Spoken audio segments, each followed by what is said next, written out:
Seterusnya, kita beriman ke orang cacat, contohnya orang bisu jadi imam. Lepas solat baru kita tahu dia bisu. Tu imam bisu. Jawabnya, kata setengah ulama sah. Orang bisu kan dia baca. Dia baca dengan menggerakkan mulut. Faham tak? Lepas tu dia jadi imam, dia tanggung tak bacaan kita? Tak, kita tak ada tertinggal rakaat. Faham tak? Dia 4 rakaat, kita 4 rakaat sah, kita menjadi makmum.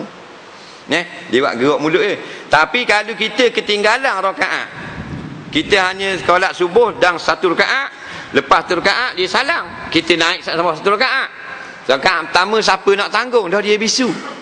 Kalau imam boleh bercakap, dia tanggung rakaat kita, Fatihah dia tolong baca, faham? Tapi imam bisu, dia tidak tanggung. Maka bila sepah pada salam, dak wirid senyak aja. Kita pun tanya tak, poksu. Poksu kita kena tambah 1 rakaat. Kena sembahyang semula, pasal sembahyang kita tidak sah. Kerana orang bisu tak boleh menanggung Fatihah seseorang. Yang kata sah, mestilah kita sembahyang awal cukup Fatihah kita. Soalan seterusnya.